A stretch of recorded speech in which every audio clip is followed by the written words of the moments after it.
one bus had the word anal on the front, just anal. Mm-hmm. And somebody on our bus was like, I would like to know the context. I'm like, I'm pretty sure that just means the guy likes anal sex. So the bus All right, guys, we've been here like 30 minutes. We have a lot of catching up to do. We haven't really done it because we wanted to save it for the pod. I purposely haven't asked you, how's your trip, player? My trip was good, but I more want to talk about you guys. Thank you, because I didn't even fucking think about the podcast. Like, admittedly, didn't miss it. It was kind of scary. That's a big step for you. I don't care. Like, when I'm gone and I feel like it's handled, it's cool. And that's I'm getting to the... Makes me feel good. The point is, good job, guys. Thank you. Thank you. The rave reviews, now obviously I don't listen to the podcast. So this was interesting. I saw your tweet this morning that said, I have no idea what's been happening. And then I thought to myself, he had 24 hours on a plane ride. He couldn't have listened to 2 green light pods. Yeah, well, I thought about it, but then I was like, yo, there's so much stuff I have to do, like getting home to get ready to hit the ground running. I was like, can I devote 2.5 hours to listening to the pods that Bo and Fax and Macon respectively did? Macon almost went 2.5 on his own there, player. Well, because he's got these guests that he loves Tate Frazier and he loves Randy Scott. And I love those guys too, but these are like his favorites. Mm-hmm. So to be able to do that, I know you were excited probably. The moral of the story is I didn't have the time. Are we bearing the lead of your trip? Do you want me to go into this? No, we'll talk about the trip, but I'm just like, there's a lot that I'm excited about getting home. Like, for instance, I walk in today, I hear we've got a fucking softball team lined up. Let's go. There's a green light softball team. Oh, I don't even know this. Are you going to be on the team? Yeah. Tuesday nights. Oh, no. Why? I got a family at home. So do I, man. Come on. Come on. Okay. I'm not good. Like, I'm really not good at baseball. I'm also not good. I've got hand-eye. We can hide you. You can do the scorebook. Why don't you do the scorebook? Okay. That's right up your Is there a catcher? I'm a you good don't catcher. Want to be the catcher. I know. I've dislocated my finger once. Sure. Okay, cool. But that's exciting, guys. So nice work on that. What else? We'll talk about sports. I don't want to move past this podcast that Macon did with Randy Scott, because you should check that out. People said it was good. It was really cool. Very different. I'm not listening to it until he listens to like some of the other podcasts that we've done. Just, like I'm a busy guy, dude. Fuck, you want me to listen to the one podcast you did on your own? Like, how many goddamn podcasts have I sat in here? I mean, I interviewed for Christ's sake, and no one listened to that. I'm in here for two years during the pandy. The fellas might tell you that we didn't make any cuts in those 2 hours. That's either. good. Yeah, no problem. Are you insinuating that we make cuts? But here, that's a really good point. Can we get off on the right foot? Yeah. Most of the cuts are because of you. Huh. Yeah. Really? Yeah. Okay. That's a really good point you make, because I left out of here. I walked out of here feeling a sense of accomplishment. Yeah. And I listened back and I felt less of a sense of accomplishment. There were so many ums and uhs that I really couldn't get through it. It was nails on a chalkboard. I'm sure you did great. But I had a greater appreciation for what you do, because I freaked out on Sunday. I was making notes all week, but freaked out on Sunday. A lot of prep, over prepped. You had the butterflies. Mm-hmm. Yeah, for sure. Really? Yeah. I was lined up. You make it look so easy. Thank you. From what I hear. Some of the Randy Scott reviews don't interest you, don't pique your interest? No, they do. I just don't have any fucking time, dude. Imagine, it's like having a family. You can do other things at the same time. Okay. Put it on in the shower. Yeah. Maybe I'll do that. Thank you for your trust. No choice, player. It was, yeah. I do trust you. I trust you all, man. Fauché did a great job. Reed's out skiing. I learned about Cowboy Reed not being in here about the day before, and that did freak me out, with no disrespect to Fauché. Shout out to Fauché. He stepped up. I thought I would look up and see Cowboy and just get more comfortable, and without the Cowboy, it was a tougher road to hoe. But Kingston, Scott. Yeah. I was in great hands, and Tate had just come off the Titus announcement. Now Tate has an announcement of his own. Titus is going to Barstool. And Tate's going to the Ringer. Okay. One Shining Pod. Like trade deadline. Right. And then Randy Are they was sad? Randy. What did he say about being sad? I had hoped to get him to cry. He didn't cry. He was very diplomatic, but it was clear, if I can be frank, that I think it was a surprise to Tate. Really? Didn't you pick up on that? Absolutely. I think it was a surprise. But he was a diplomat about it. Yeah. Titus has always had a relationship with those guys, but I don't think that either anticipated this split. That's why I wanted to take the time to let y'all know that I'm going to OAN. Nice. Yeah. Okay. Well, we'll keep the lights on. In fact, the open of the previous show, we talk about what would happen if you don't or didn't make it down the mountain. We'll talk about it in a couple, but it wasn't really the mountain. It was the plane ride. Yeah, there was a lot of thinking about, like, you know, you guys were talking about, hey, we'll catch up on the trip on Thursday. Might be a fucking eulogy the way this pilot was. Wow. But Tate, sad? Not sad, because he knew what he was about to announce, which was One Shining Pod on the ringer. So Tate's in good shape. Congrats to him. Randy and Titus. Randy is just a big fan of Greenlight, and I like Randy, that's, dude. that's I'm really bummed cool. I missed that. The one time we tried to get Randy on before, it didn't work, and then I'm glad that you got that in because he's your guy. Randy's availed himself moving forward, so we can have him back. And there's a lot I didn't get to. I was telling these guys, 30 minutes a piece for these guys, and we were at about 50 minutes in a blink of an eye. Who were the best Randys of all time? I took Savage. Randy Marsh, Randy Johnson. I took Marsh. Yep, Savage. I rounded it out with someone. I won easily. He took Randy Moss go on draft? Yeah. I got Moss. Okay, I got. good, Listen good, to this. He had Randy Savage, Travis. Savage, Travis. Marsh, and Moss were my three Randys. Pretty good. He got Jackson, Johnson, Randy Jackson? And Travis. yeah, and Randy Travis. Randy Jackson. Yeah. And then he This claimed is he a was guy on the named draft. Randy drafting Randys. Who's Randy Jackson? That's a no for me, dog. Yeah, exactly. That's it? He made this. Okay. You won the draft. I did win the draft. Okay. Yep. But Randy was great.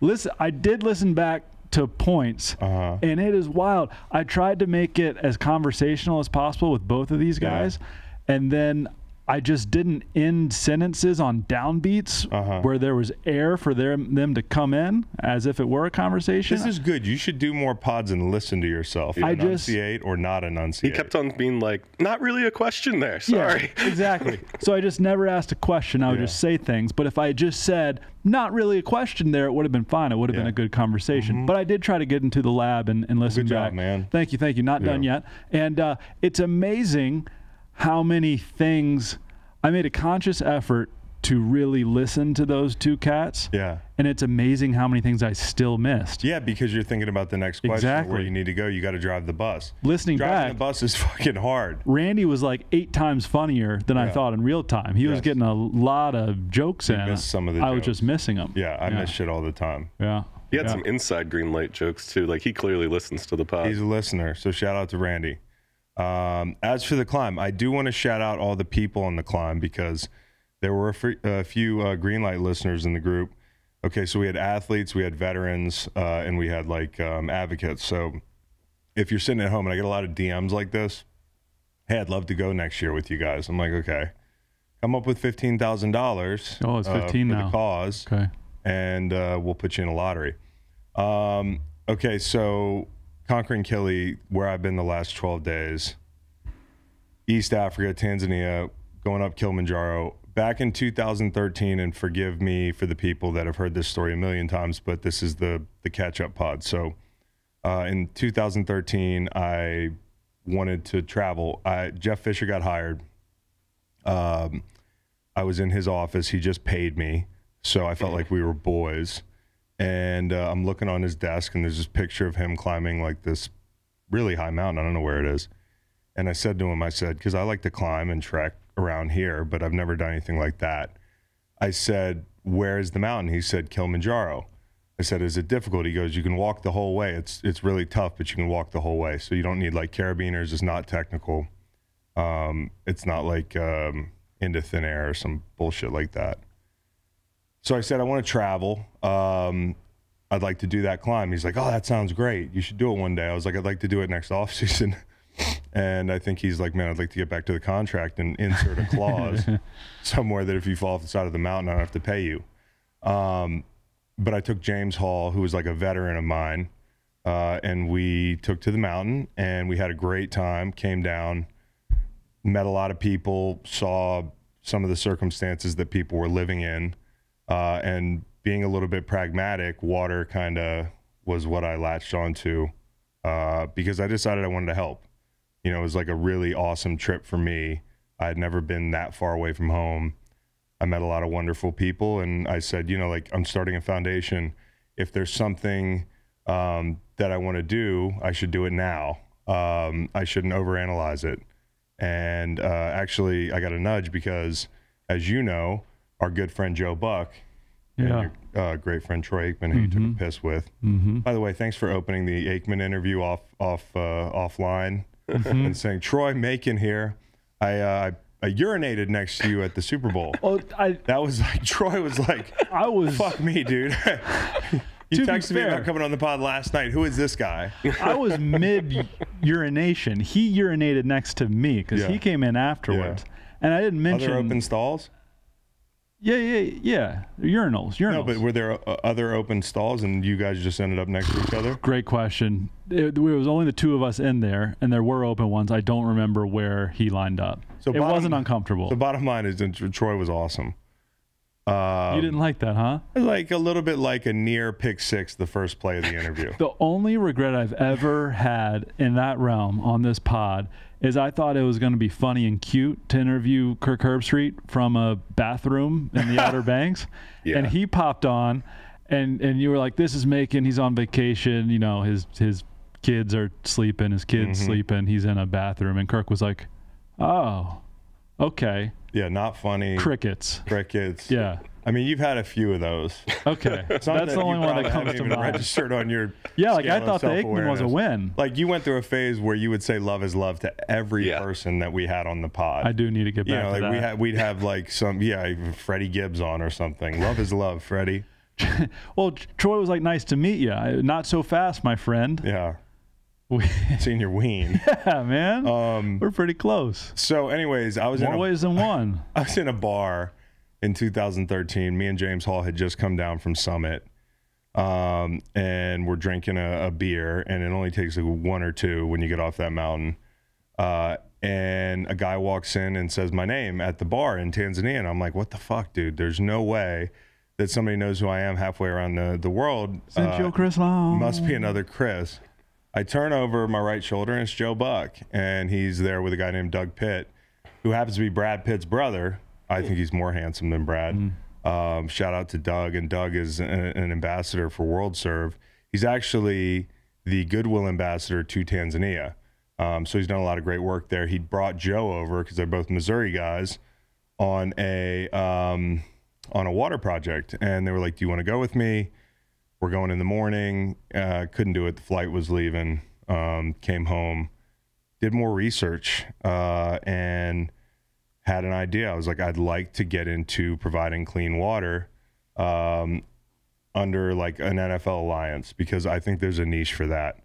Couldn't think of a name. Called my mom. We talked for a while. She came up with Water Boys, and that's where it all started. Now, fast forward a year later, a couple years later maybe, I'm in training camp in Oxnard with the Rams, and I'm winding down watching SportsCenter, and there's a feature on a guy named Nate Boyer, who you guys know.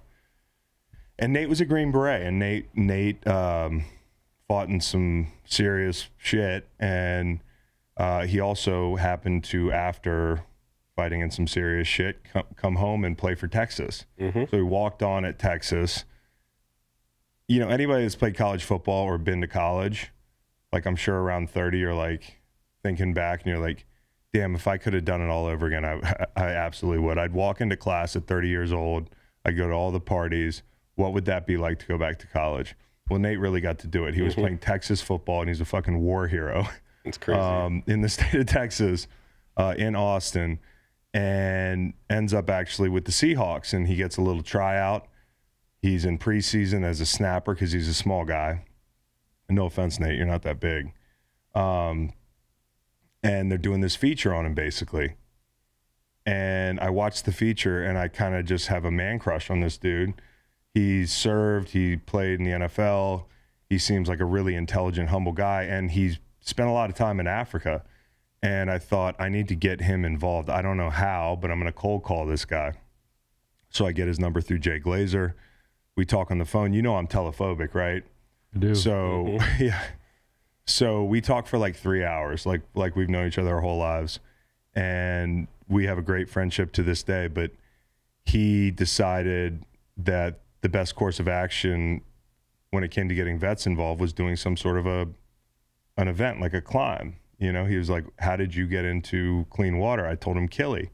And he said, let's bring vets up Kili. So the last 10 years, we have we've done this Conquering Kili deal with wounded veterans, a lot of them amputees, a lot of veterans who just are looking for a challenge, that sort of thing. We've had a dude that was completely blind summit Kilimanjaro. I mean, you want to talk about responsibility?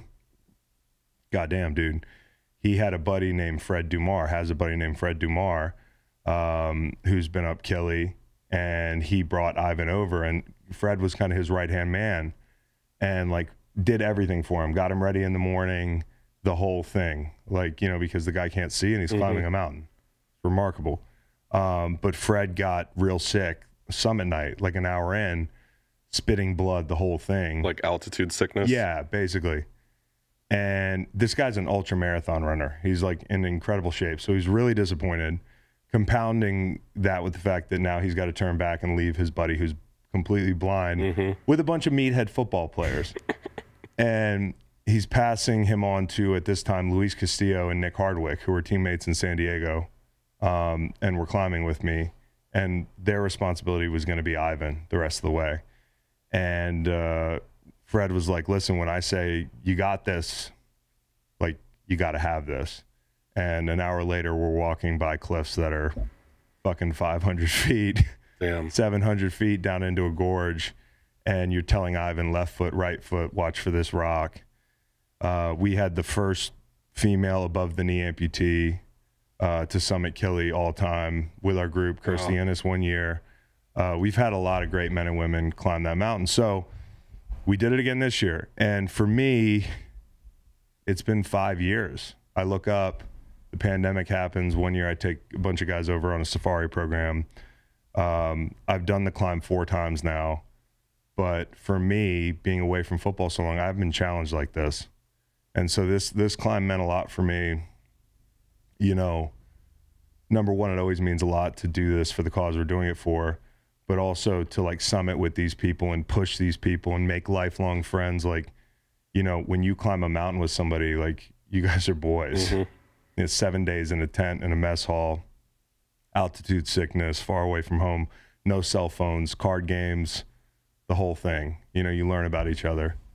Could you tell the difference in your body? Last time you were, what, 32, 33? Now you're 37 and 30, retired? Don't remind me. Yeah,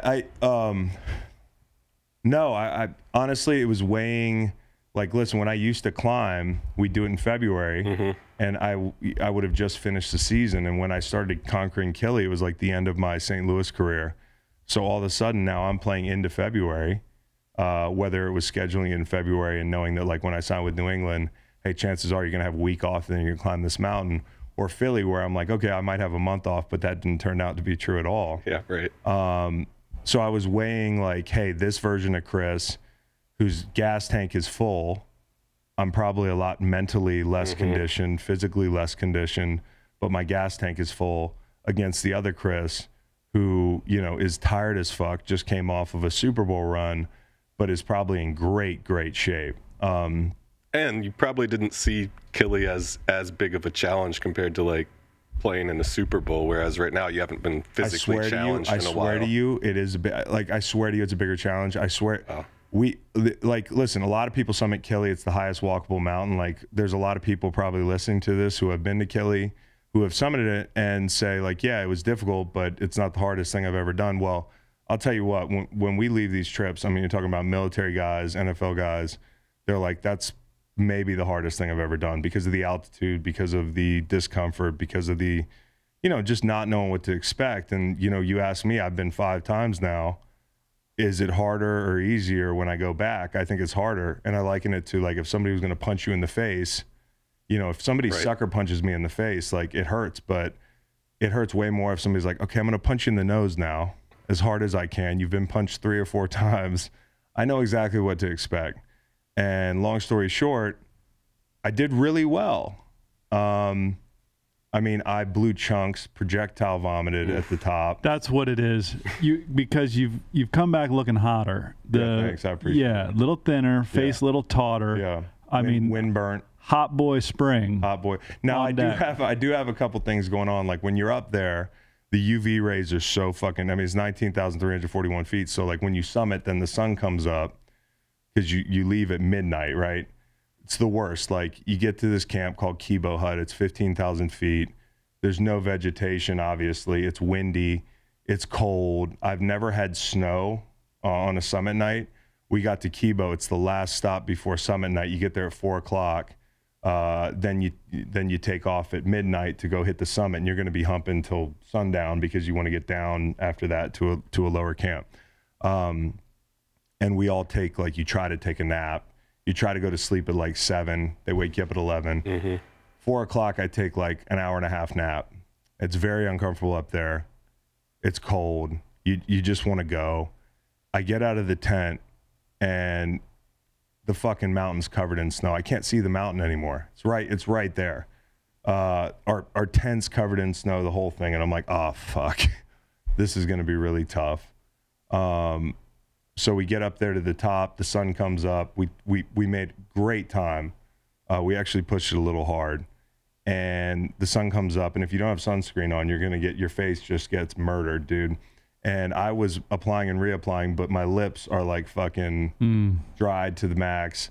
You came in, you told me I had boogers on my nose. No, my nose is just peeling like a snake. And I apologize for it. I didn't know it was a skin situation. Yeah, and it makes me a little self-conscious because I'll walk into a store and somebody will be like, you got something there? And I'm like, nah, my nose is just falling off. You walk into a store and somebody tells you you got nose No, but you know, stuff? somebody at the register's thinking like, that guy's They're got boogers. thinking it. Yeah, yeah. I have a couple questions to jump in here. How long does it take up and how long down? So it's like four nights up and then 2 nights down, including summer nights. So you're kind of like six days on the mountain. So okay, and I mean this sincerely. Is it ever boring? No, it's not, because it's always challenging. You know, like the first 4 days are like, 3, 4, 5 hour walks. You know, they're just walks. And most people are like, yeah, this isn't too bad. We fill time by playing games. Dude, we got up there, and every time you get to a camp, they take your pulse ox, which is your blood oxygen percentage level, and your heart rate. And the higher up you get, if your resting heart rate is 50, at home, it's going to be 75 or 80 up there. Some guys, we had this guy, Rick Peralt, who I'm about to tell you about, who's done he's done Kona, Ironman, all this shit. His heart rate's up above 100 the whole time. Shit. Like, so you just, like, how uncomfortable is that? But naturally, I opened up a book, and we gambled on heart rate. We gambled on a literal book. Yeah, no, I was the book. It's kind of nice to be the book. Honestly, it's pretty profitable to be the book. Yeah. Like, I see what's in it for these. So they got all the lights on the strip. Yeah, and obviously nothing illegal about that, because there can't be a law against it. Nobody would ever think anybody would be up on the mountain gambling, but I found a way. We did over-unders on heart rates. We did odds like plus 800. There was one guy, Christopher, who was sick as a dog the first couple of days. He actually almost had sepsis. I think he's okay with me talking about this. We had to do a surgery on him on the mountain. This guy, Ben Powers, who was Special Forces badass. He's like Captain fucking America. This dude used to treat people in the field too. So this guy's got this terrible cut that's just, it's red, it's pussy. We're at altitude. It's a concern. He might have to go down. But after we did our hike one day, we're all crowded around this picnic table. This guy's laying on his stomach, and Ben's got a knife, and he's expressing the wound and cleaning it. Good terminology. Yeah. I don't know where I was. You asked me what? You're going to talk about your friend that you made. Rick. So Rick, like we're just like Christopher Fahrenholtz here. who might have sepsis, you know, he's plus 800 to have the lowest heart rate. Like, you know, like, and it might offend somebody, but dude, you're like sick as a dog. You know, like there's no way you're going to have the highest level of oxygen in your blood. So I make him like plus 800. How many people in the group? There's 11 people. Could people bet on their own like pulse ox rating? No, we made that, we outlawed that because obviously you could like, you know, either hyperventilate. Yeah, well, you could, you bet the under if you've been taking your heart rate, the whole thing. Are these IOUs or are people rolling with money clips? So we ended up just paying the porters with the money that the book accrued. But we did a lot to pass the time. It's never boring, dude. Okay. It's, you know, the most boring time is the most difficult time too, and that's what makes it so hard. Is for 6 hours in complete darkness, you're just switchbacking up this mountain, gaining 4,000 feet in elevation, and you see these headlamps up at the top of the mountain, and you're trying to, you know, figure out where is Gilman's Point, because that's where you get over the rim of the volcano, and you're on the home stretch. And the fucking the headlamps look tiny wherever they are. You have no idea, and you're just putting one foot in front of the other. And I think that's the most boring time. So you guys are all like a bunch of alphas. There's like these military dudes, ex-athletes. Yeah. Did like a true alpha dog emerge when you were up there? They're all alphas, man, like you said. So I think, you know, we just push each other. You know, I've been 5 times now. Micah Sneed, who's a Marine, he was my tent mate. We made him the captain this year. You know, we have the experience, but there are times where I need to lean on these guys. What does a captain mean? What does a captaincy mean on a climb? It just means that you have to provide a little leadership. Like, you know, both me and Mike are telling guys, you know, the life hacks. You know, bring a piss bottle, things like that. You know, I get this 3-liter collapsible piss bottle because you're on Diamox, which is a diuretic. It's an altitude medicine. You're crushing water. I'm drinking 10 liters of water a day because when you're up there, you're metabolizing water a lot more quickly. You know, when you get in your tent at night and it's fucking 20 degrees outside, you don't want to get out of your sleeping bag, unzip it, fucking put your booties on, unzip the tent, wake your tent mate up, go outside, you're cold as fuck, then come back in. It's just uncomfortable. So the I piss might bottle, prefer for that instance, is to a bottle. really. I've never taken to a a bottle. Well, if you were up there, you would have. What about sleep? Are you like bad. Pedro Pascal in Last of Us? Like you wake up, your back hurting? Yes, my back's hurting. Yeah, my back's hurting. Okay. Last night, the last night at this camp, when we're on the descent, they had these cabins, and you know, they're like $50 for 2 people. Cabins. It's shelter. There's no electricity. They got a toilet in there that you got to pour water into in a bucket to flush it, but you're not in the wind. And me and Micah kind of, you know, I like the sound of that. We took the easy way out the last night because it had a little bed, because my back was so jacked up. You're sleeping on a cot, which is actually pretty nice because you're off the ground. But you're sleeping like 3-4 hours a night, realistically. Yeah. Okay. So it's tough. I mean, but we had a great time. And for me, it's kind of like a hard reset. You know, like it really is like whatever Aaron Rodgers' darkness retreat does. It does the same thing for me because you're unplugged for a week. You do something really hard. You challenge yourself. And I think when you finish doing something like that, you have this clarity that you just didn't have before. And although it sucks and I fucking hate it at times, when I go and I come home, it's like a reset for me. And it also showed me that I can still do hard stuff. It's awesome. Because I was really, you know, I was worried about that. You know, you become, I don't know, a muscle atrophies. So does a pro athlete, like mentally and from an accepting challenges standpoint. So I'm really happy. Food. What's the food situation? I want to shout out the chefs up there. We got chefs. Well, that's what we're calling them. Okay. We got a bunch of porters. There's 3 or 4 dudes who cook the food, and they did an outstanding job. A lot of porridge, a lot of soup. They sneak a lot of sodium into your food because you got to get salt down. Beef stew, stuff like that, like mountain food, but very good food. Now, when I got to Jackson Hartfield, I went straight to Chipotle and ate like a fucking king, dude. They sneak a little sodium in there, too. Yeah, they do. But speaking of the airport, so like sounds like the trip up the mountain was pretty good. How was the travel? I can't imagine it's too easy. So travel was not too easy. You go, it's 8 hours. The way back, I'll put it this way, it's 10 hours from Kili to Amsterdam because they always stop in Dar es Salaam. That's the biggest, most populous city, so they pick people up there, and then you go to Amsterdam, and then there's like a 5-hour layover and 8.5 hours, 9 hours to Jackson, Hartfield, and then, flight to Charlottesville. So I'll put it this way. We summited at midnight. You go for 8-10 hours up and down the mountain to Kibo Hut, and then another like 6-7 miles to the next camp. You sleep there, and then the next morning I'm 12 miles to the gate. I'm out the gate. I'm a 3-hour drive to the airport. I stop at a hotel to get a shower, which the shower after this thing is incredible. Like, you should see the dirt is coming out of places that like you didn't even know there could be dirt. And Doesn't a shower when you're incredibly dirty just feel amazing? The best thing in the world. They have a shower tent where they just pump water in the whole thing. I opted not to the whole time. I was wearing the same clothes for 48 hours, same shirt, never took it off, same underwear, never took it off, the whole thing. So I've got, like, from the time I left the gate, 12 hours hiking out, to the time I got home, it's probably almost 40 hours. Wow. And the whole time I'm traveling, and I'm just thinking about getting home. And today is Waylon's birthday, so I want to say happy birthday to Waylon. He's 7 years old. I want to get home for his birthday. By the way, he's having an all sports themed party.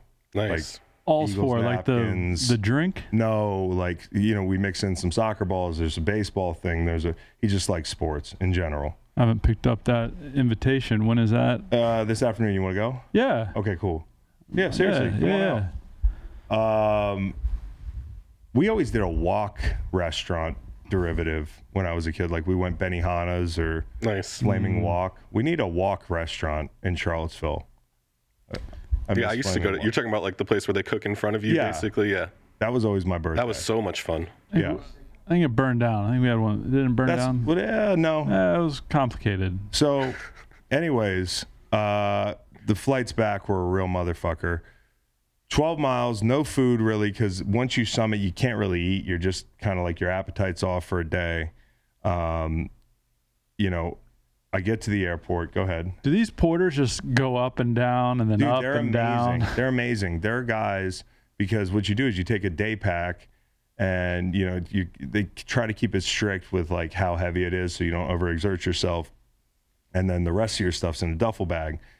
These guys are up and down the mountain with bags. Like heavy bags, and they're all a lot smaller than us. Flip-flops. Wow. Just like cruising past us. And these guys go down for a week, 10 days, back up the mountain. My porters, my guides, the head guide's name is Orca. He's a legend. He's a Danish guy that grew up in Tanzania. He does it all. He's like Indiana Jones. White guy living in Tanzania, and named Orca. He's climbing the mountain for the 100th time in a week with his buddies. But these other two guys, Moses, who are Tanzanian dudes, have been up 300, 400 times. Wow. And are just remarkable guys. But I'm drained. I don't have anything in me. I get to the airport, so we take off for Dar, which is the stop before Amsterdam, and there was like bad turbulence coming into Dar. Like, I got out on the runway on Kili, and it's just, the wind is whipping, and I'm thinking this is going to be rough. So we go to Dar, there's turbulence, we land in Dar. There's like a 35-minute period where like cleaners come on, the lights are on, people are getting off and getting on. It's that kind of awkward thing. I've taken an edible, so I'm really starting to feel it. And there are three things I realized when we got to Dar. Number one, edibles hit really fucking hard when you don't have any food in your stomach. And when you've, dude, 20 milligrams for me is like, I barely feel it on a normal day. I took 20 milligrams and I was in the fucking Matrix. It was like I was on DMT. It honestly felt like when you know how everybody else talks about edibles? Like regular people are like, oh my God, edible. I was like tripping balls. That's how I felt. I felt like everybody else feels on an edible. Did you like that or no? Not on the airplane. Okay. So that was number one. Number two, we were not in Dar es Salaam. Okay. We were in some other city in Africa because Dar es Salaam, that flight has changed and we stopped somewhere else. I'm afraid I'm too high. I'm too afraid to ask the flight attendant where we are. It's nighttime. I can't see. I just see a bunch of lights outside. I'm looking on the big KLM fucking moving map, and I can't tell because the airplane's giant and it's blocking the name of the city. And I look super stoned, and like people are coming on, and there's a vacant seat next to me, and I'm like, please, nobody fill that seat. And some European woman gets on and sits down, and I'm like, fuck, this is gonna be rough. I hope I don't have to talk to this lady. How do you know she was European? She was the fucking prototypical say no more woman. Yep. Okay. That was the second thing I realized. The third thing I realized is I had my seatbelt on for 40 minutes, like tied tight as fuck from the turbulence the whole time we were on the ground. I just realized I was sitting there like strapped in like a baby in a car seat because I tried to get up to go to make it to the bathroom to do something. And we take off. And my fear of flying is officially back. Like I used to be deathly afraid of flying. Mm-hmm. It is now back from this one flight. So we take off, and the pilot, now mind you, I just have been touting the last month like how great the movie Plane is with Gerard Butler, which is set in Africa, and there's a lightning strike, and actually it's the Philippines, and they land in crash land in a remote place in the Philippines, and they have to like fight their way out because there's all these militia people. And as we take off, the pilot's like, hey, we're expecting a smooth flight, but there's going to be some turbulence. And this is a 10-hour flight, and he doesn't really tell you. That seems like he's talking out of both sides of his mouth. Exactly, dude. So me, the thinker I am, fire up the internet, and I look on the forecast, the East African radar, and Uganda is like a big fucking green blob, dude. There's one little narrow channel in there. And I think this pilot shot the gap, dude. Uganda experienced a little turbulence. That's what he should have said. Yeah, Ugandan panic attack is what I'm calling this chapter of the trip. Yeah. Because I had like an old-fashioned panic attack, like one of those where you're trying not to shake. Yeah. You're doing belly breathing, the whole thing. This guy, the first 2.5 hours of the flight, is banking right constantly and gaining altitude the whole time. I'm like, how what are we at 60,000 feet now? And that's what happened to Gerard Butler. He got to 40,000 feet, and next thing you know, he's in the Philippines. And I'm thinking to myself, like, if we crashed, am I too high to lead these people out of the jungle? You're not going to be elected captain. Yeah. So, do you think the people around you could tell that you were panicking, or I don't know. A lot of them were sleeping. I'm like, what the fuck is wrong with these people? Haven't you seen Plane?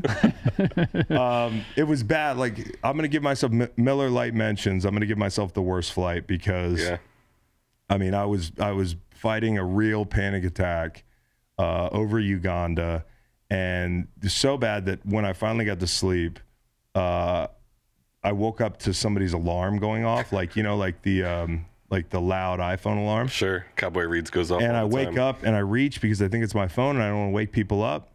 And the Johnny Walker that I ordered to eliminate the panic attack had like this much left in it, a couple ice cubes. I knock it over. Oh no! Onto the woman that's sleeping, onto the Scandinavian woman, dude. So I knocked the Johnny Walker over, and it's fucking like all over her blanket. And I'm like, now I have to decide: do I wake her up? Her alarm's going off. She smells like booze.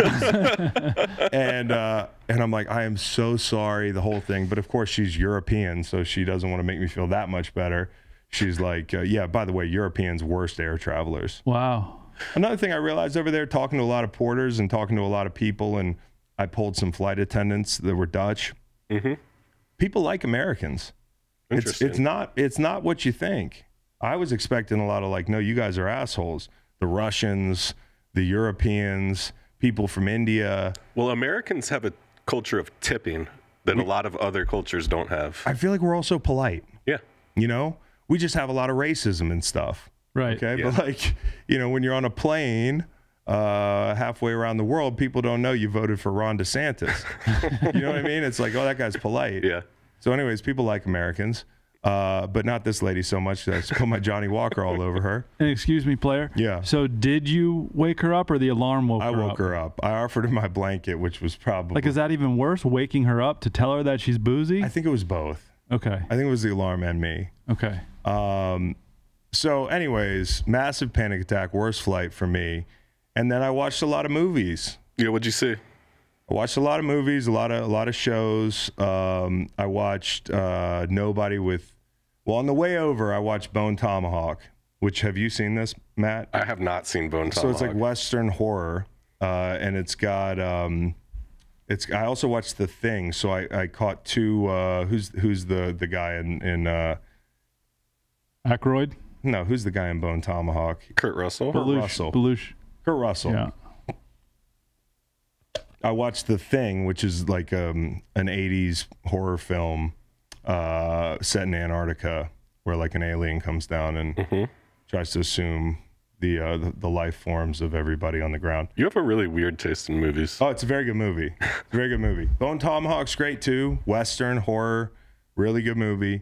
I also watched The Professional, which... What'd you think of that? Okay, so The Professional... Great French actor, Jean Reno. Jean Reno, what else has he been in? He's in the Da Vinci Code, a few other things. Okay, so this guy is a hitman. He's possibly French, possibly Italian. They never really like confirm. He's a hitman in the States. This has a really high Rotten Tomatoes rating. I thought this would be a good movie. It was not a good movie. Name of the It was, movie is in fact, called a bad Leon, movie. the Huh? Professional. Leon the Professional. It has not aged well. It's not a good movie. And Scott, when I walked in and said that I saw The Professional, Scott said that he liked the movie. The movie's basically about this French, possibly Italian guy. He's a milk drinking, child molesting hitman. Yeah. So like all he drinks is milk. I'm in so far. He's kind of in a relationship with Natalie Portman, who's 15 years old. Yeah, exactly. And he kills people. Like, I don't know what's worse, the killing or the molesting, but he does them both. And it's just not a good movie. I like Gary Oldman in it, though. He's crazy. I hate his character. I hate his character, dude. But Gary Oldman, He's good in everything. he's good in everything. He tried his best to be good in this movie. It's not a good movie. Okay. Sorry, Scott. What I remember of that movie, and just to put some context behind it, is that I remember it being a good movie. That's what I remember. I haven't seen it in a long time. And the movie itself I remember it being very crazy and definitely, you know, the plot and the concept is not appropriate, but I remember it being good. I remember it being like entertaining. I just can't believe they made a movie where a grown man's in a relationship with a little girl. And it was the 90s. They were worried that they were casting Natalie Portman a little bit too young. And I'd say that. 12-year-old? Yeah, she was, I believe. 12-year-old. Yeah, they were like dating, dude. Yikes. Bad movie. I also, on the way back, watched... Well, was it half his age minus 7? Because that's the rule. Yeah, well, I don't think the rule applies when it's a minor. Got it. So, but to a hitman, you know, you're already going to hell. I watched Nobody with Bob Odenkirk. Odenkirk. Who's great, dude. He's great, but this movie is Not great. Not good. Objectively not good. Like, it's just not a good movie. If anybody's seen Nobody with Bob Odenkirk, you probably agree with me. Unless you work for Rotten Tomatoes, which I know that you don't work for Rotten Tomatoes, but 84% my ass, dude. I fell asleep in the... That critic rating or audience rating? Critic. See, I go by audience rating. Do? I don't trust the critic rating as much. Generally, I do, but not on this movie. I fell asleep during the penultimate fight scene. Okay, John Wick 2, saw that movie. I liked it. I'm not into these John Wick movies. Good. Yes. All the bad Amen. guys, they run up and they wait for him to shoot the other guy, and then they get shot. They're supposed to be hitmen. Yeah, it's not supposed to be like hyper realistic. It's more like performance art. Yeah, I get it. I got that. I got that idea. I do want one of those bulletproof suits, though. Yeah, like sure. those jackets. Those are dope. Sure. Yeah, sure. Now, I like shoot 'em up movies. I like movies where there's a lot of killing, but you got to at least try to have a plot, and that leads me to my next viewing experience, which was House of the Dragon. Yeah, House of the Dragon. House of the Dragon. which I want to admit something. I was wrong. I compared it too much to Game of Thrones. I gave it a shot like months back when it was out, and I kind of shit on it. And when I got into it on an airplane and I had a chance to binge it, I really liked it. Like, I'm into it. I'm like 5-6 episodes in. King's having a midlife crisis. You know, have you seen it transition to the new cast? No. All right, so you're exactly like halfway through. I'm halfway through. Perfect. That's very good. I like when they introduce the older characters. Like Bran? Is Bran in this one? No, it's like a long time before that, a couple hundred years before Bran. Oh, one more thing, since I'm reviewing film and like art in general. On the mountain, I don't have service, right? A couple little spots I do, but you do have your device. I have my device for music and for taking pictures. For podcasts I download. So I download some podcasts. Yeah, but I download. What if I told you like it would mean a lot to me if you listened to last Thursday's show? Are you like you just different set of rules for yourself? I'm just wondering. Yeah. I already admitted that earlier. Okay. Yeah. I'll get to it. Okay. You don't have to. I had to download these before I got on the mountain, so I downloaded a bunch of Dax Shepard's pods. There you go. Yeah. Armchair expert. This guy is amazing. Thank you. He's a great host. Thank you. He's like one of the best interviewers in the game. Yeah. And I listened to Seth Rogen and Johnny Knoxville, and I fucking loved him. I thought he was awesome. And he likes outlaw country a lot. Nice. They were talking about Waylon. They were talking about Johnny Cash and all these people. I think we should have Dax Shepard on. Yeah. I mean, which interviews did you listen? I just told you, Seth Rogen and Johnny Knoxville. Oh, my bad. I thought they also had podcasts that they were. No, I thought they had their own podcast. Dax is great. Dax is great. He's a well-read cat, and he just talks to the people. And he's really good at interrupting without interrupting. You know, like making things conversational where you like chime in and you ad-lib.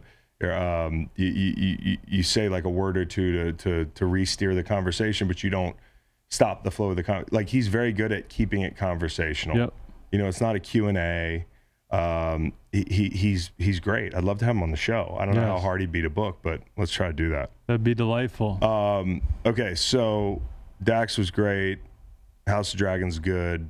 All the other shit pretty average. Are you up on Last of Us? Last of Us, I'm not up on, so I'm excited to watch that tonight. I want to give out a Hollow Man from the trip before the climb. One day we availed a safari experience to the guys, and I've been on this safari. It's like an hour outside of Arusha where we stayed. You're not going to see any of the big game, but you'll see like giraffes, monkeys, like the whole thing. So these guys go. I get a text in our WhatsApp, and it's a picture of a baboon on top of the car. So there was a baboon that actually jumped into the safari truck because the safari trucks are like open on top. And the thing's just terrorizing the truck. And I want to give a Hollow Man to the driver of the safari vehicle who exited the safari vehicle before the passengers of the vehicle were able to exit. And jumped out like the guy in Saving Silverman. You know, he's like 5-0, 5 cars back. So Hollow Man to that guy. Like, your duty is to protect the people in the safari truck. He did not do that. Jabal Sheard supposedly did like a Superman to get out of the truck, smashed into the fucking dashboard. Another guy did a barrel roll out of the window. The baboon just absolutely wreaked havoc on the safari truck. I want to give a Bevel Conway out to the buses of Tanzania.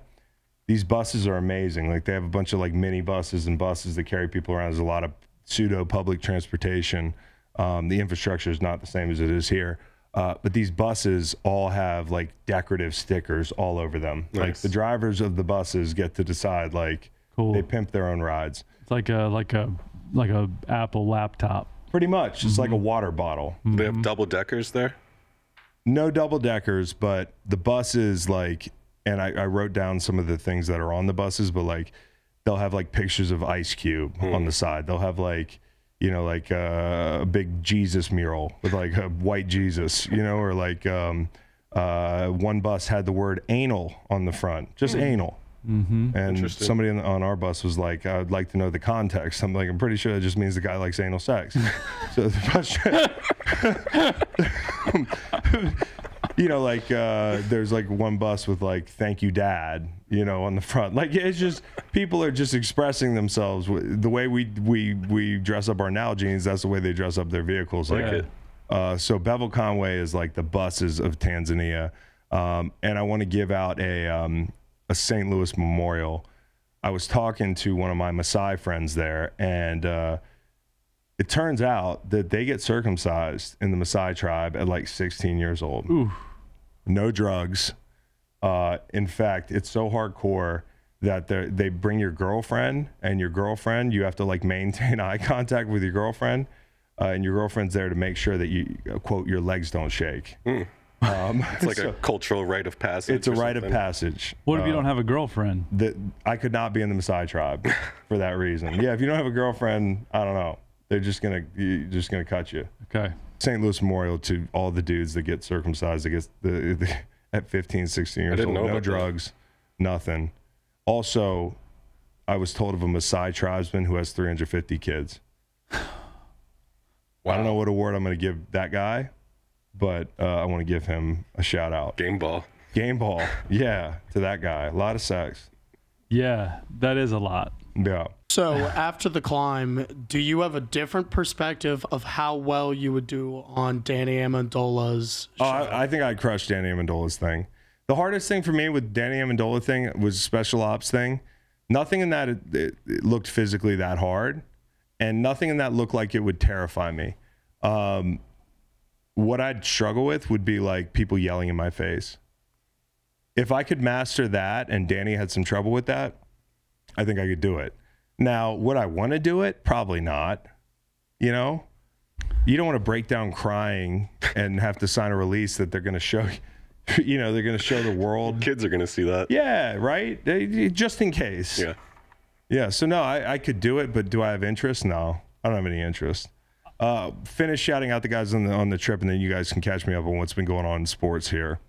Also, I want to pat myself on the back for throwing away my vape cartridges before I went through customs. Smart. So I want to. You're welcome, U.S. Customs. I was a good traveler. Jabal Sheard, who did not know that in Swahili his name meant rock. So that's awesome. Yeah, he learned that on this trip. Ali Marpet, who retired early. He was a Bucks guard, great player, great guy. He did great on the climb. Jabal also summited, no problem, did well. It was hard. He said he's never coming back, but he did well. Ben Derry, Air Force, guy was awesome. Lot of fun. Ben Powers, who I told you about, Captain America, he performed a surgery on the side of the mountain. Christopher Fahrenholtz, Army guy, actually was stationed where the thing was set in Antarctica. Pretty cool stories there. Micah Sneed, my tent mate, Marine. Nathan Held, Army, great guy. Thomas Gerhardt is a pod listener. Thank you, Thomas. He's an Army dude. He was in Restrepo, he's seen some shit, and he listens to Greenlight Pod, and he was a great addition to the climb, so I want to shout out Thomas Gerhardt. And then 3 Charlottesville guys, Blair, Rick, and Pete.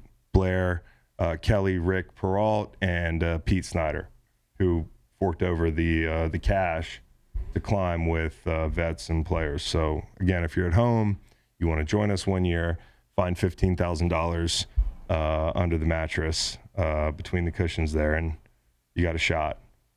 Sounds like an awesome trip, man. It is an awesome trip. I'm excited about softball. That's what I have here in my notes. We already talked about that, didn't we? Yeah. Feels like we did. Did we? I think so. We did. Yeah, you guys hooked us up for a softball team. So. Macon's going to be the scorekeeper. Scorekeeper, that's right. No, listen. No, I want to play. After Tales of Conquering Killy, I think I might. You think you can do softball? Yeah, I think I might play some softball. Good. So I want to know what the fuck happened while I was gone. Okay. All right. Let's start with some football news. So listen to this. The Broncos gave Russell Wilson his own office on the second floor of the facility next to all the coaches' offices. Only player to have an office, and he told his teammates, "Hey, fellas, my door is always open to you guys." To which a teammate who wished to be anonymous in this Athletic article said, generally that's like where the dudes are at their lockers in the locker room, like the door's always open. Had his own quarterbacks coach, had his own physical therapist, had his own mental wellness cat, all in the building, all on the payroll. He had more guys than Brady. Yeah. And you're not going to believe this, but it didn't work out. They only won a few games, and the coach got fired in week 15. Sean Payton has since said, we're not going to make those accommodations. You can't have your own office. I know some people say, well, Brett Favre had one. That doesn't make it okay. Brett, what, you're going to fucking... In this Brett office, Favre's not the guy to Brett copy Favre's anyway. not the guy to be like, yeah. He had an entire wall of only motivational quotes that he would write on the wall. No. Yes. Really? An entire wall. He would just write motivational quotes. Oh, my God. Don't worry, he's fixing it. He hired a new publicist. Yeah, I know there's some people now that are like, they want to explain everything away. And, you just can't, dude. You can't have your own office. You can't separate yourself from the team. You can't be like a, cult of personality in an NFL locker room. I mean, come on. Not surprising, though. Yeah, actually, yesterday something that I thought was really cool came out, where basically the NFL had every player complete a survey about their own workplace, where they went through 8 different categories, like treatment of families, nutrition, weight room, strength staff, training room, training staff, locker room, and travel. This is the first year that the NFL has done this. The main goal of it is to let players know what type of workplace they might be entering when they're in free agency. And if you've only ever played for the Bengals, where you get charged for dinner and it goes back to your payroll. Bengals get charged for dinner? Yeah. I thought it was the Cardinals. Or sorry, the Cardinals get. The Bengals won't even give you dinner. They'll close it down on off days. Wow. So hopefully this creates a lot of changes. But we did see the NFLPA did this. Is that right? Yeah. Right. PA. Okay. A couple teams came out looking great. Like the Vikings were on top, along with the Dolphins and Raiders. A few teams came out looking not so good, like the Chargers, Cardinals, and Commanders, especially. Dude, How about the Chiefs at 29? It was like, wow, this is a pro football facility. Like, this is a pro football operation. So they got 32. Yeah. They've got tough geography, it feels like. Ashburn. The commies? Yeah. No, you could blow it out up there. The problem's Dan Snyder. For sure. I'm just saying, the facility's in a different state. Yeah, no stadium. No question. You like everything to be. I do. Well, I really do. The players graded their locker room at an F-. I don't even know there's an F-. There isn't an F-. But apparently there was not enough hot water, so people were taking cold showers. This is the water. Steve Long would love that. Water boys need to go to Ashburn. Yeah. Yeah, a couple other highlights. Jacksonville actually had a rat infestation, which caused their locker room to get an F. So, doesn't surprise me that they have a rat infestation. I don't know why. Food left on the floor. Seems like a ratty city. Yeah. Bengals didn't offer dinner, closed the cafeteria on days off. Cardinals offered box dinner, but charged the players for them. Kansas City training staff gave it a D-. That's going to be awkward when you go back to camp. Yeah. The one group that was uniformly graded really highly was strength and conditioning. Almost everybody got a B or above, except for the Falcons and Ravens. Go back to the strength and conditioning. Would you trust that this would stay anonymous? Would you fill this out completely accurately? Yes, it gets through the PA. A lot of A's, A+. I want to see. Go down to the Patriots. B+. Yeah, that guy up there is killing those boys. I mean, a weight room D in New England. How did you find the weight room? D? They got a D? D. Yeah, second lowest weight room grade behind the F- of the Cardinals. Interesting. I thought the weight room was fine. How did it compare to, say, Philly? Philly had a really nice, spacious weight room. Okay. But if you were a player going into free agency, is this something you would look at and take into account? For sure. But again, if the Cardinals are going to pay me $100 million guaranteed, I'll buy my own dinner. Right. Some other NFL news. Top prospect Jalen Carter, an arrest warrant has been put out for him for an alleged role in a fatal January car crash. So I saw this. Number one, is this does Todd McShay now get a bunch of apologies? What did Todd say? You remember when Todd McShay was like, yeah, there are character concerns, and everybody was like, Todd, you're a bad guy. you know, you're driving this guy's stock down for somebody that Did he say this before or after the accident? Quite good question. Can somebody triangulate that for me? Here's the thing for me. It's not the thing for me. One of the things about this is that they clearly tried to embarrass the guy with the timing of the warrant because he was in Indianapolis for the combine.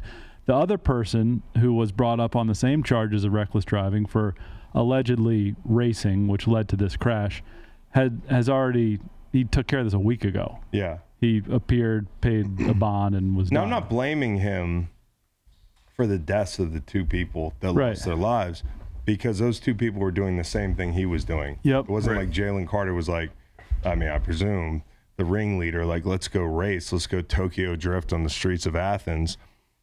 I just fucking hate this, dude. I see all the time on Instagram videos of people speeding through traffic.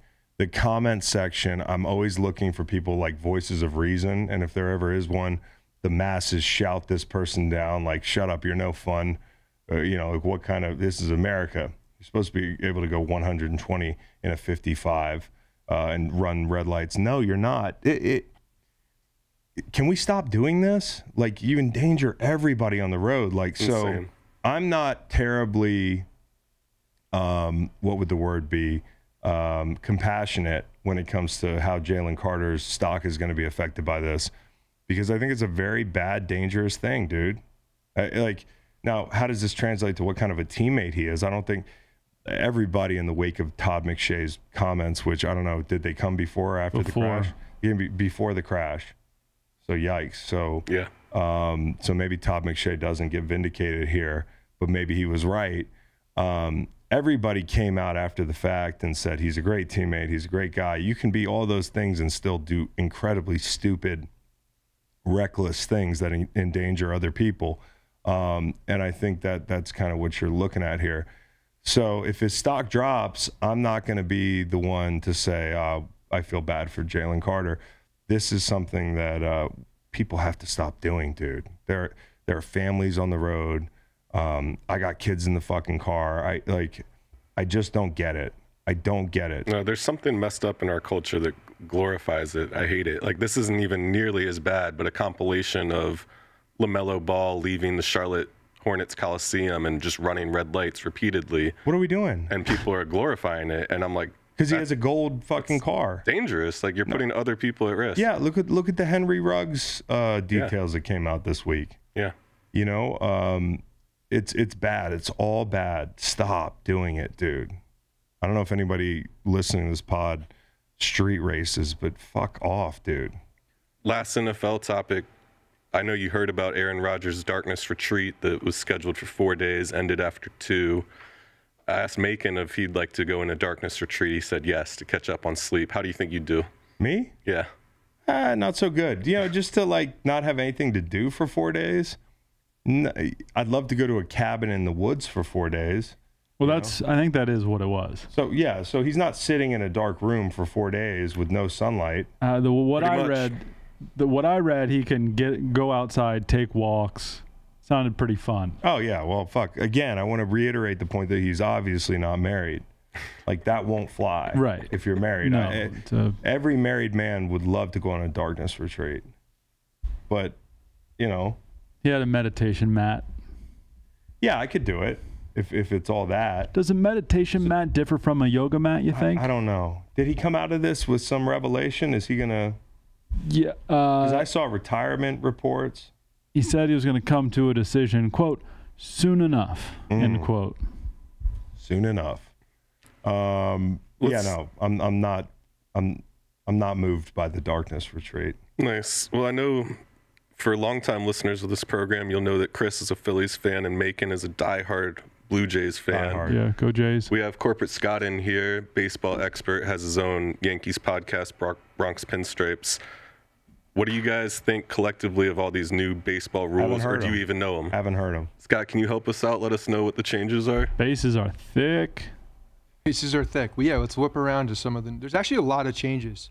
And I think one of the big reasons is pace of play. Yeah. You know, the speed of the game. People are not feeling the 3.5, 4 hours, especially if Yankees, Red Sox are playing. They're like 3.5, 4 hour games.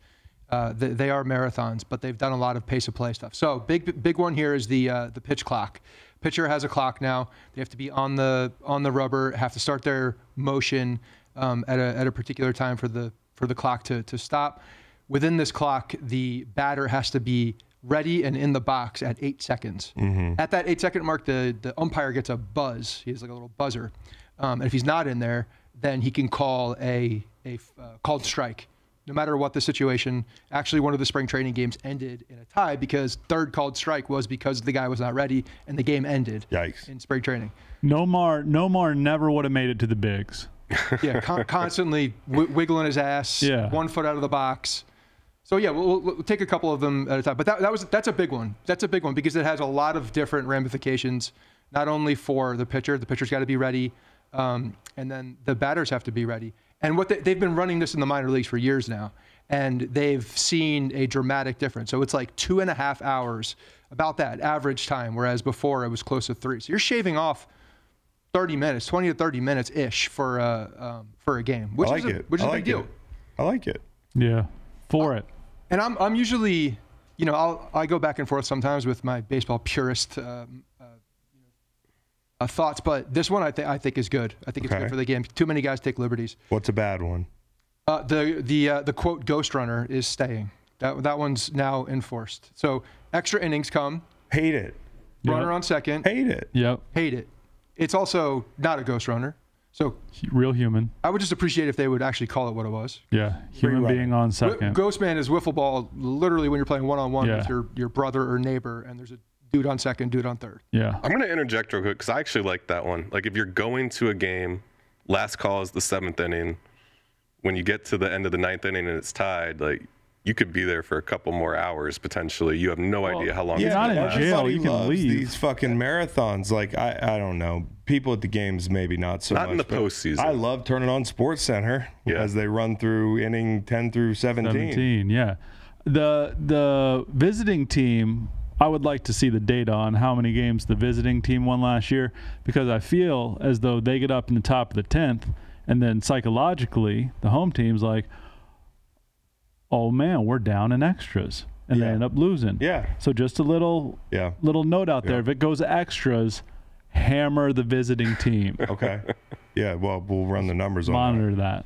So one of the ones that goes along with the pitch clock is the size of the bases. The size of the bases is now increased. They're massive bases. There's a fantastic meme going around with Jose Altuve on the new bases as an ant. Yeah. Looking like he's summiting Kilimanjaro. Yeah, it's a big deal. Player safety is the reason they did it. Giving more room so that there's not as many collisions. There's not as many action happening at the bag where guys are getting stepped on or ankles twisted. Look at him. But here's the big thing for me is now between first and second base and second and third base, there's a 4.5-inch difference, shorter. So 4.5 inches, and you think of all these bang plays that you happen at second base, those are safe by I like hand. this. Yeah. Yeah, stolen bases. Yeah. It's good. A lot of more action. Yeah, it's more action. It's good. I think stolen bases are going to be up big time. And if you think about now, because the pitch clock, one I neglected is that the pitcher also can only throw over 3 times. Yeah. If he doesn't get the guy in the third time. Yeah, you got to pitch. It's a balk. Which it's means, a balk. Oh, really? It's a balk. So he gets second. Let's say there's a situation where there's first and third. He doesn't. If he goes to throw out that guy, pick him off at first base, doesn't get him in the third, runner scores. So big situation. Also, when you can steal pretty easily. Exactly. That's the other thing. You're playing a game now. You don't, as a pitcher, you don't even want to get to that second time because the third time is a much higher risk. Yep. So you're looking at a situation now where the runners can take bigger leads. Yeah. And they have a shorter path to the base. Yep. They're going to be up. You're going to see flying around the base paths. Yeah. Good It's rule. like mid-90s or late 80s baseball. A lot of gaps. Accurate catchers with big arms just became more valuable. You're going to see that. I'm very interested to see how that works because there's no difference between the pitcher's mound and the catcher. So they're at a huge disadvantage. You're going to see a lot of guys. But second base is second base 4 inches closer to home plate? It is, but if the runner's sliding to the outside of the bag I feel you. towards center field, now you have a larger gap to sweep. I feel you. So you could look at it a bunch of different ways. The other huge one is the shift. The shift is no longer. Thank God. Everybody on the position, when your shortstop has to stay on the shortstop side of second base has to stay on the second side of second base. And so everybody's playing more straight up, which means all of these things, you're going to see a lot more base hits. You're going to see a lot more doubles in the gap. You're going to see a lot more contact. So I think what they're doing is shying away from the 3 true outcomes, which is strikeout, home run, or walk, right. Which I love because this is fun baseball. You see athleticism is now on display. Guys who can play their positions and have good range, they're going to be shined upon, right? You know, the goal line extends to heaven. You just got to break the plane. Yeah. Yep. Does second base also extend all the way to the wall? Like you can't sneak somebody out into right field? So the other part of the shift is you have to be on the dirt. Nice. Yeah. Okay, baseball. Pretty straight up. Making some moves. Making some moves. I like it. That's going to change the value of a ton of different hitters. Yes, like it is. guys that pull the ball, that's going to make them so much more valuable than they were previously. You know, one of the things we talk about on our show a lot is Mark Teixeira's career basically ended offensively because he couldn't get to that base hit over first base anymore. So he tried to pull out. Everybody tried to hit over the shift. That's why you see launch angle has been massive in the game. Right. And now guys are going to be, rewarded for being able to go gap to gap, hitting a lot more line drives, hitting the ball on the ground with good velocity. So, yeah, I think it's going to be fun. Overall, there's a lot of things going on, and people will cry about everything. But at the same time, these guys, spring training is here to get them used to it. Right. They'll get into the routine. They'll get into the flow of things. Right. And the fact that the umpires called a guy out to end the game in spring training, I love that because now, hey, by the way, this is going to happen. Yeah. We're going to enforce this. Yeah, scared straight. Yeah. You got to show it early. So I'm excited for it. A couple years ago, the NBA said, hey, no more talking back. We're going to tee you up. And they did that for like about a month. And now they don't do that anymore. So Thank God. Stick with it. Be consistent. And they tried that with baseball. So there was a timer where you had to be in the box. You couldn't get out of the box. Constantly guys getting out of the box. Mm-hmm. Never really enforced it. Right. This is now the box, getting in the box, being set at the 8-second mark is now associated with the pitcher as well. So they have to enforce it. Good stuff for baseball. Yeah. Speaking of hoops, just a couple quick basketball updates for you. I know you haven't paid attention all season anyway, so it won't be any different. But Lakers started making their playoff push, and LeBron injured his foot and is out indefinitely. And by started making their playoff push, do you mean LeBron just said, hey. LeBron said, hey, these are the 23 most important games of my career. I'm not used to missing the playoffs 2 years in a row. That was the push. Dude. I feel bad for them. They actually did look good after some of these trades, though, like one game, they were all healthy. Who'd they get? Who'd they pick up? Malik Beasley and Jared Vanderbilt. How could I forget? Yeah. Exactly. And Rui Hachimura. And Dame scored 71. I heard about that. So a couple days before, he was stuck on the plane. They couldn't leave. He did this amazing freestyle rap that you got to check out, and then dropped 71 just the next day. And then there's a lot of talk right now about Nikola Jokic, perhaps winning his 3rd MVP. I saw the Perkins thing, Kendrick Perkins and JJ Redick. Is Kendrick saying like the only guys that weren't top 5 in scoring that won the MVP were white guys? Mm-hmm. So that's why people want Jokic to be the so there's a lot MVP. of discussion about if race is a factor in MVP voting, which historically it may have been, but right now his numbers I see a lot are pretty of white incredible. guys winning it. Yeah. I know why. They're not as good generally, but a little bit of this league, this worldwide leader in sports. Well, back and forth between JJ and Kendrick. Yeah, I saw that. And then before we go, there's a couple movies that are out or coming out that I wanted to ask you about. Our intern Fauché was saying that a lot of people are checking out this movie Cocaine Bear. Any interest in that? Yeah, absolutely. No. What are the reviews?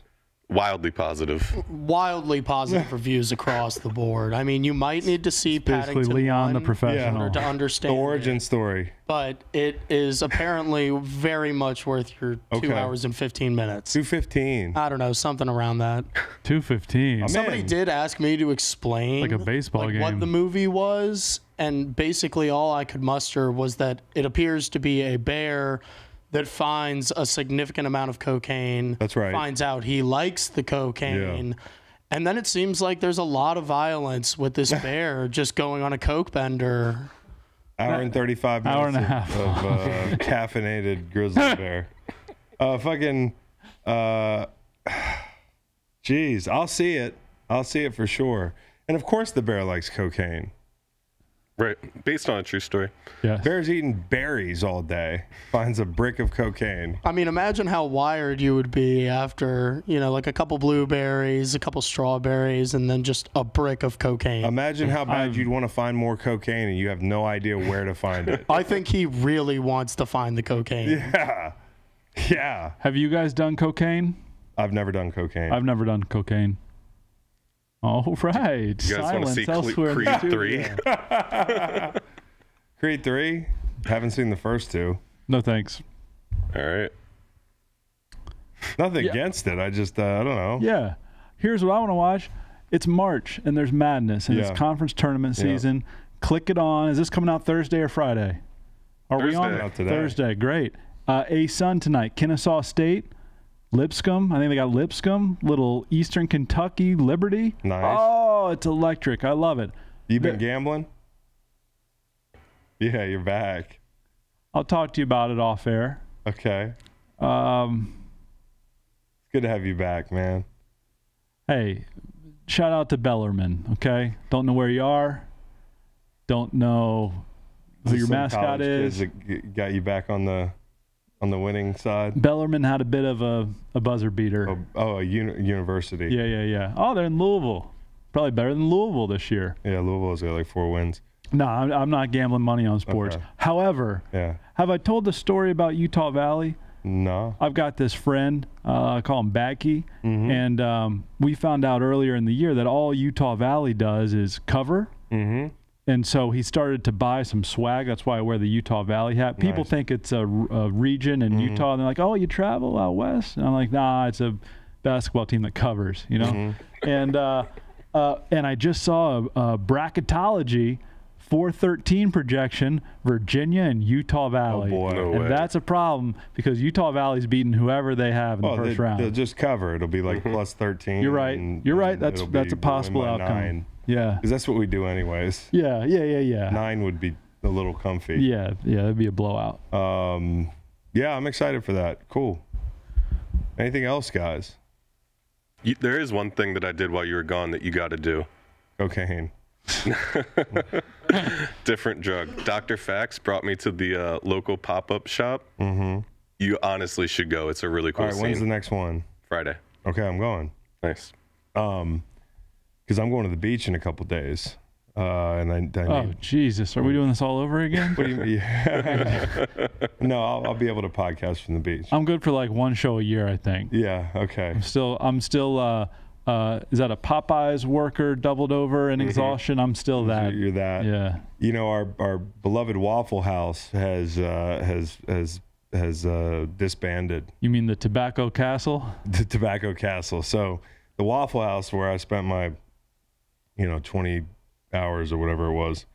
By the way, can't wait to share Can't the wait. experience with you. Can't wait. I will have to do the one on 29 North, obviously, because this is now the Tobacco Castle. They just, they went like the building hasn't changed at all. And the lettering is yellow. Yeah. Just like the Waffle House. Same font. Yep. It just says Tobacco Castle now. From the house to the castle. So anyways, yeah, RIP. Maybe the tobacco is now a front for the waffles. Uh-huh. Fifth Street Extended Waffle House. Rest in peace. Yep. All right, guys. We will see you next week early. Talk maybe a little bit more about the combine. Be basketball to talk about. Maybe a guest. Just wanted to catch up today. Yeah, it was a lot of fun. Good to have you back. Okay, good to be here. Listen to the full podcast on Spotify, Apple Podcasts, and other podcast streaming platforms. Wherever you want to get the podcast, you can get the podcast. Pretty simple. New episodes every Monday, Wednesday, and Friday. Don't forget to like and subscribe for more content. Podcasts get pretty wild. This is real tame.